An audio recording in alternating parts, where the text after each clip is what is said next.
Hello, everyone. It's really nice to have Claire with me today as we talk about International Women's Day 2021. I am Fola, and I want to start our conversation, Claire, by just asking you to kindly introduce yourself and tell us a little bit about what you do. Okay, no, thank you. Lovely to be here.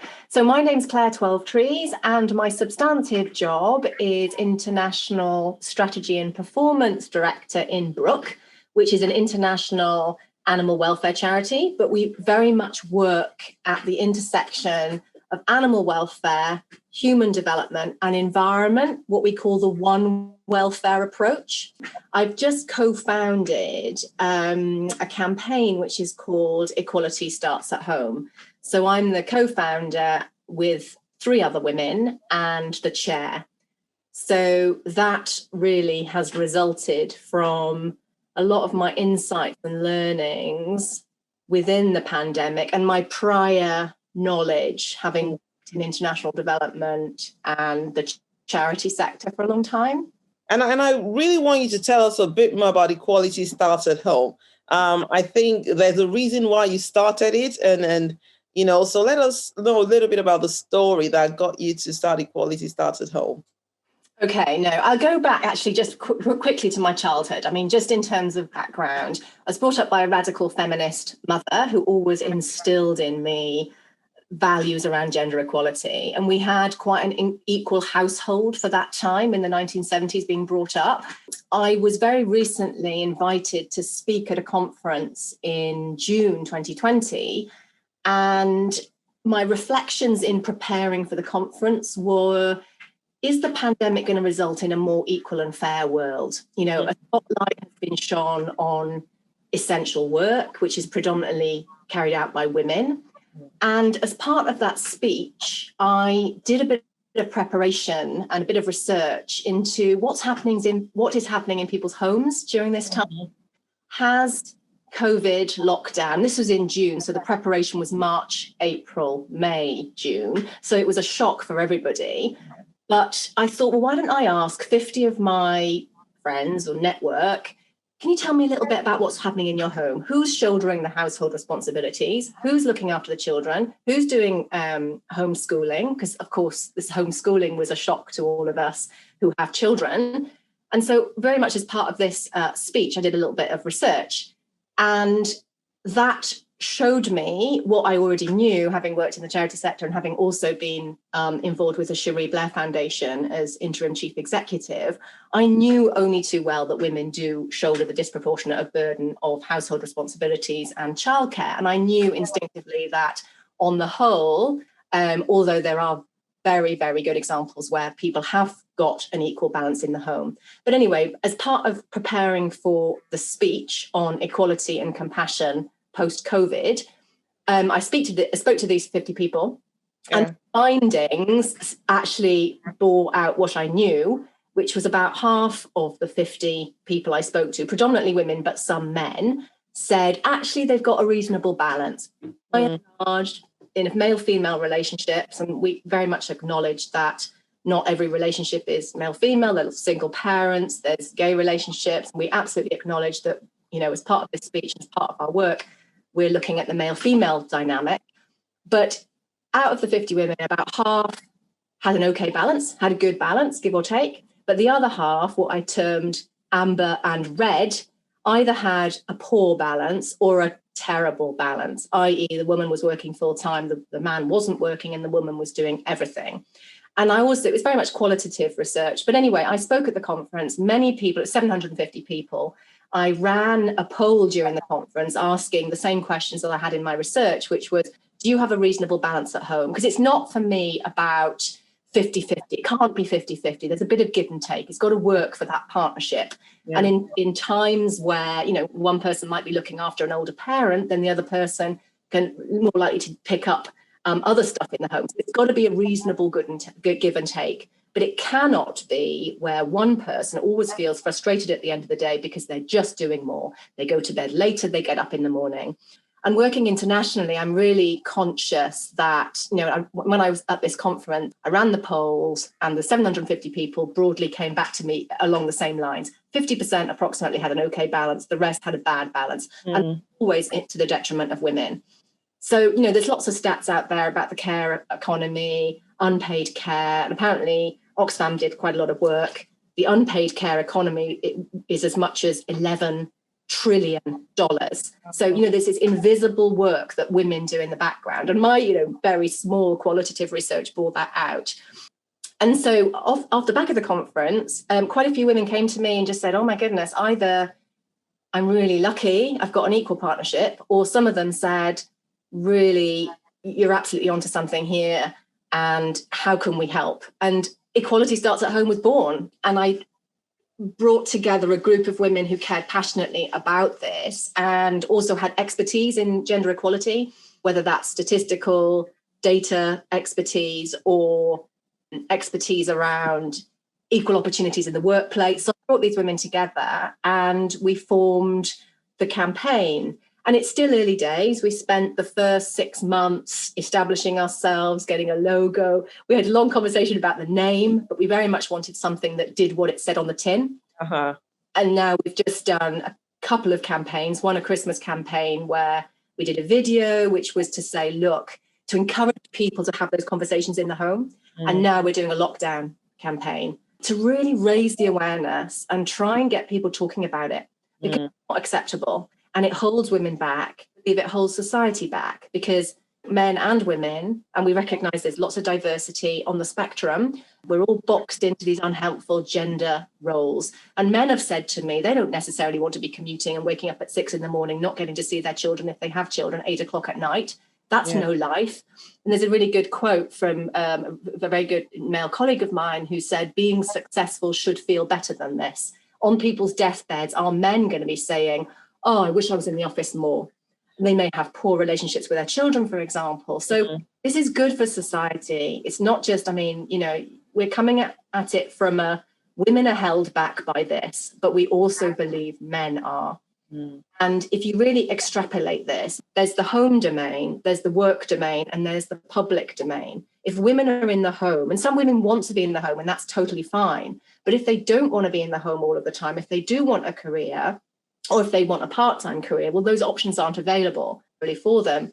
And if you extrapolate that to a work environment and some of the things that we've been seeing coming out of the government, that, I don't know whether you're aware of the sort of the coronavirus stay-at-home message, where it was only women in the home. Well, what we're seeing, and Equality Starts at Home seeing, is women are more absent from the workforce. It's not just women, it's diversity. You take women out of the workforce, you have an underrepresentation of, diverse groups, a whole range of diverse groups. All of this is, Equality Starts at Home realizes that a holistic approach is needed. It's not just tackling behaviours in the home, it's tackling work and the uptake of equal parental leave, for example, not just having it as a policy, but the uptake of that, but also where is the leadership? Where is the leadership in government around the coronavirus stay-at-home messaging? Where are the women in the climate change talks? So all of this, we believe if we can shift behaviours in the home, it will have a ricochet impact throughout society. That's quite a long answer to your... No, but it's brilliant. Absolutely. Hopefully it shows you the building blocks. Yes. So I guess the question that sort of occurs to me is one to ask how you're practically delivering this, so what are you practically doing to ensure that we see a shift or a movement in the right direction? It's a really good question. And it is still early days for us because we were formed in June. And our vision is, and again, we spent the first few months working out the fundamentals, because I think if you haven't got the fundamentals, our vision, our mission and our values, and build that core group of people who are committed and have got that blend of skills, you're going to meet problems along the way. So we started establishing ourselves with the fundamentals. And our vision is that equality at home should be a reality for all. So it's actually a global vision, because we realize that this is something that is throughout society. And obviously there are some good examples of equal homes, but overwhelmingly they're bad. And if you extrapolate that to countries overseas, and I've got 20 years experience in international development, I know very well how things are even worse in many countries. So we started with the basics, and our mission is about behavior change. Very much tackling those behavior change. So what we're looking into, and you're absolutely right to ask the question, how do you change behaviors at scale? Yeah. So we're about to have a strategy session where we're going to unpick and really understand about how behaviours have changed globally in the past. And sometimes it can be, timing. If you think of Black Lives Matter and the death of George Floyd, there was a groundswell of agitation around, well, this is not acceptable. And we feel in a similar way, there's a groundswell around actually women are being forced back in the home. So we feel the timing is right to raise the awareness of the issue. So some of it will be about campaigning and making sure that we're getting those messages on social media. But we also believe some of it will be about almost research and experiments, say, for example, amongst a certain number of households. So actually directly, household by household, almost like an incubator where you're asking for households to come forward who do have challenges and trying to work out, because it's also about relationships and it's about the dynamic between men and women, what has worked, and showcasing where people have managed to create an equal home and how they've done it. Has it been, from what I know, that some of the time it's women right at the outset saying, look, I want to make sure that our relationship is founded on equality and want to construct. We both go part-time if we have children, and you set up a pattern. So in answer, it's a blend between getting the message out there globally, also working at a household level, and the two can link together well. Oh, that's really good. And leads me on to ask you the question, because I think one of the key words that I think I see come across with you is the word balance, Yes. And balance. And of course, I used to work in international development for many years. So I know the challenge of travel and home and trying to keep everything in balance. How have you personally been able to achieve some type of equality at home and balance in light of all the things that you do? Yeah, it's a really good question. And I think, going back also to my childhood, I think childhood is really important. The role models, how your own household was set up. And I'm very lucky because I was brought up, as I said, by a radical feminist. And equality was very much in my DNA from my mum, even to the extreme, well, I remember talking to my dad about this before the speech, and he said in the 70s and in the early 80s, men didn't really push prams. He was kind of embarrassed. He was a feminist, but he felt embarrassed pushing a pram. So my mum always challenged, and my dad actually, the gender stereotypes. But also I will say they split up, and my mum then entered into a female relationship. So equality amongst that relationship was very much woven into it. So I think where you come from has an impact on how then you set your life up. And myself and my partner have an interesting relationship because I'm the primary breadwinner now. And you could say we're skewed the other way in the sense that he picks up much of the childcare. We've got one child and two stepdaughters, but also the cooking, the cleaning. So you could say that our balance is actually skewed in my favor in terms of not picking up the household responsibilities. Like I absolutely do what I can. But we've worked out something. I think this is the point, working out a balance that works for both of you, and give and take and listening. And also because as a result of me being the primary breadwinner currently, he's been able to set up his own business. And with being self-employed, his income fluctuates, and it's growing now because it takes a few years. So we worked out a balance where I was commuting to London, he was picking up a lot of the childcare and household responsibilities, but it also enabled him to discover a new career and a dream that he had to be a therapist. And so it's worked for us. And it is very much about constructing something that allows both of you to fulfill your potential. I think that is the key point. And it might not be perfect for both of you at the same time. It's that ebb and that flow.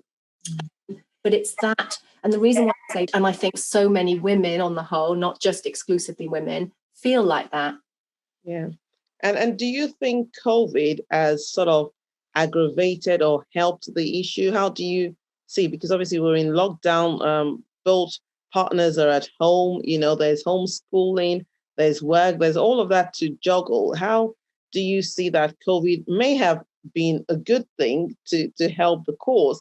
Or do you think it's aggravated and just exposed some of these issues some more? I think in it's exposed the inequalities. But I think therein lies an opportunity. So from the research I did, I asked that question: has your household balance got worse as a result of COVID? What I was hoping that would come back, and it did to an extent, was that, now my partner, my male partner's home, he realizes how much I do, he's picking up more. Now that did happen occasionally, but what tended to be is that if there was already an imbalance, it got worse. But it's also, this is what I was talking about earlier, in that the home sphere, the work sphere, and then the public government sphere intersect. Because if so many people said to me, men, in my organization, it's just men don't work part-time. And if I go part-time, I'll get passed over for promotion. It's only men in the leadership team. But just it's the social norms. It's just the attitudes around the inequalities. I think it's laid bare the existing inequalities. And also, if you take, for example, sometimes you can outsource cleaning, outsource childcare. When those are removed, who picks up the slack? So to answer your question, it's both. It's got worse, but it's shone a spotlight on these inequalities. And actually, the government has just issued a report from the Women's Inequalities Committee saying, actually, a lot of the pandemic response has overlooked caring responsibilities and inequalities, and the government policies are skewed towards men. So the norm is the male norm. This has given us an opportunity to shout about it, because it's not fair, and it is holding women back, and it's also keeping men in boxes. So I'm going to ask you about 2020. So we sort of touched on it, and you've talked a lot about what you've done in 2020 and sort of the campaign that you're leading at the moment. But are there any other reflections, of 2020 that you have as a woman? Any highlights, any learnings that you can share with us? And when we look at 2021, what are your hopes and aspirations for 2021? And if there was a word of hope that you wanted to give to our women in 2021, what would you say to them? So that's a good one. I think, for me, it's about making equality starting at home a global conversation. The reason why we said equality starts at home is because it does what it said on the tin. People say, well, actually, yes, equality does start at home, and attitudes start at home, and attitudes about race, about disability, about sexual preference. Everything starts at home. Not to say that you don't get influenced by other influence later in life, but actually everything globally, whatever your home is, wherever it is, even if it's, in care, on the streets or whatever, you are influenced by those closest to you when you're youngest. So I guess for women, and it's not all just about women, it's my hope is that those conversations will be started at the home, in the home, have those hard conversations. But it's not just about women. Men need to have those hard conversations, and we all need to listen, but local and global. So let's start a local conversation, and let's start a global conversation, and let's change this for the betterment of global society. Wow, really good. So I guess I almost know what you're going to choose to challenge, but let's ask the question anyway. So, of course, the theme for International Women's Day is Choose to Challenge. And the whole thing about challenge is about creating an inclusive world, so which you've talked to quite extensively. And also because we know that when we challenge, change happens. And Yes. You've also mentioned that. So I just want to ask you, what are you choosing to challenge this year and why?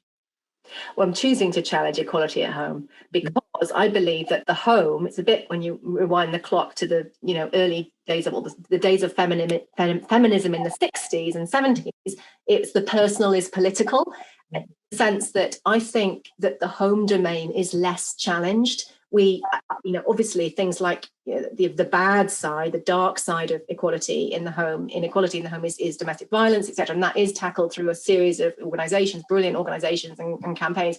But I think that the sort of challenging just that imbalance, the unfairness of it. So we choose to challenge, inequality in the home, because we feel that that's not necessarily being tackled sufficiently. There's a lot of research gone into the unpaid care economy, and but how do we start the change? We start by having those conversations in the home. We start by shining a spotlight on the impact of these inequalities. So again, it goes back to global and local. So we're choosing to challenge, and we believe that all of these things need to work in tandem: the home sphere, the work sphere, and the public or government sphere. But none can achieve gender equality without all, I think, three being tackled. Yeah. And if someone was listening to this and wanted to sort of find out a little bit more or try to have that conversation at home, whatever the context is in their own home circumstance, is there a way they can get support or resources or somehow in sort of keeping these conversations going in their home and as well as locally?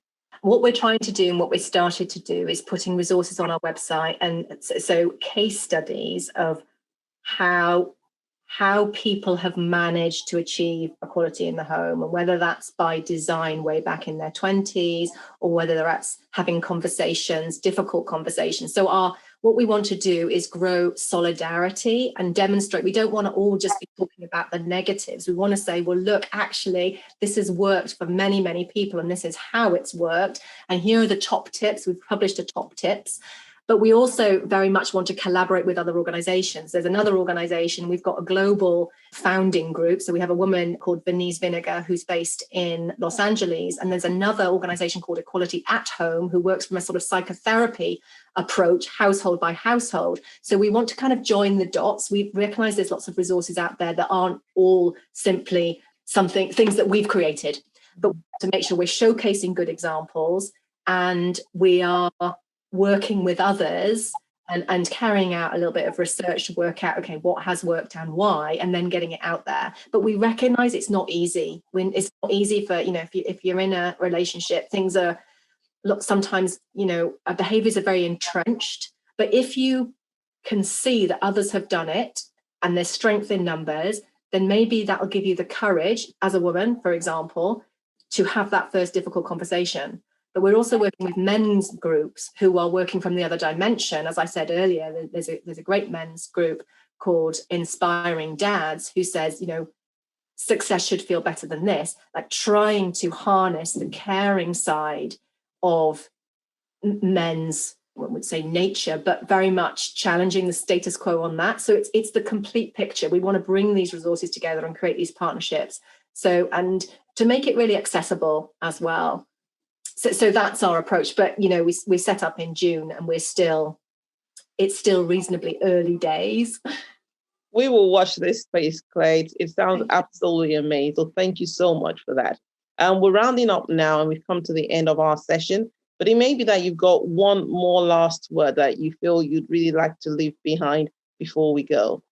Thank you. And I think I'd say to everybody, join the challenge. Check out our website, www.equalitystartsatHome.com. We always need extra advisors. We're looking for a director. So come and join us, check us out and do make contact. Thank you very much. We really appreciate it. Thank you, Clare.